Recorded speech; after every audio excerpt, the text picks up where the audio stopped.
Welcome to the Leadership Transition course. In this module, we will continue with the topic Readiness Level. Previous module, we looked at leadership styles, where we also used the 4-quadrant to show what kind of leadership style you can consider when and how you know where your team member or even you yourself falls in terms of commitment and competency.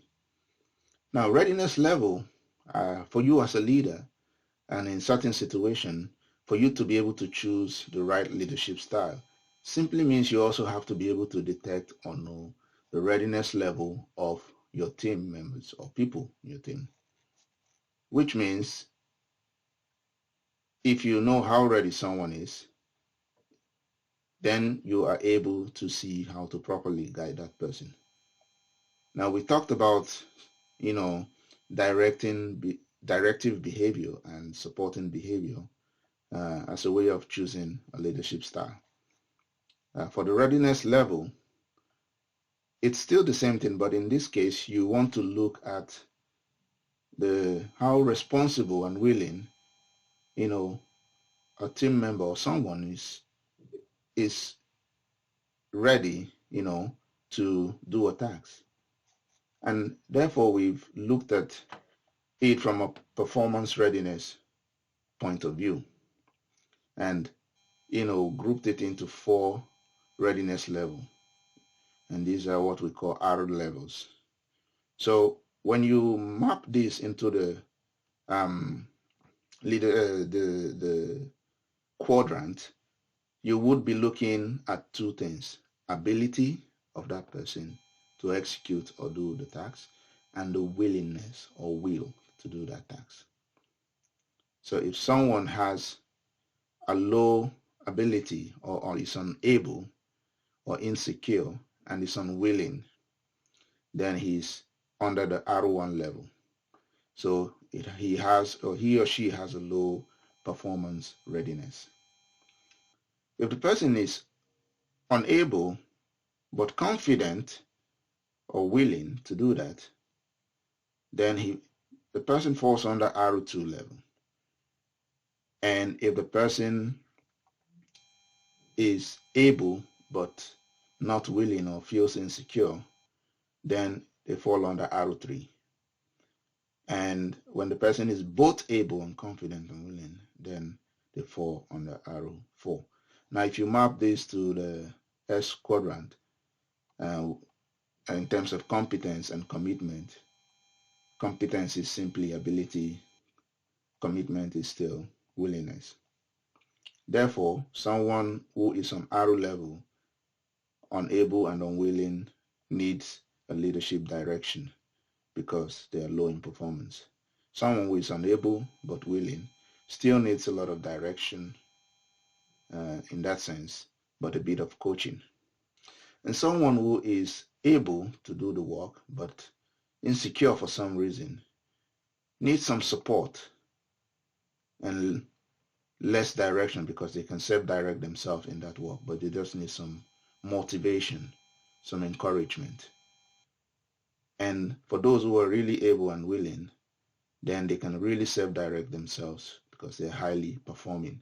For both R2 and R3, they are moderately performing. And therefore, if you put those into 4 quadrants, you will also get the same thing as R1, R2, R3, R4. Where in an R1 for an unwilling and unable person for the task and the behavior, you simply tell what that person should be doing. And for an R2 who is unwilling or unable but confident, you sell the idea or you direct with some level of support. That means coaching, actually. And for an R3, you participate, or the person is also participating, and as a leader, you participate by supporting that person because they know what to do, but they just need some motivation. And delegating simply means these guys are really competent in their work. They are really able and they are willing to do that. So, This is how you look at those form readiness level. And there are many ways to still describe them.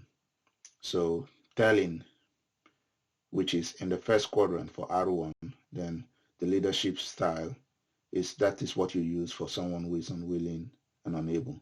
And in telling, individual lack the specific skills required for the job, and they are willing to work at the task, but they are novice but enthusiast. So you have to direct them what and tell them what to do, give them instructions. And for coaching, or what we still refer as selling, then this applies to individuals who are unable but willing to do the task. So they need to be motivated. And again, participating, and then finally delegating.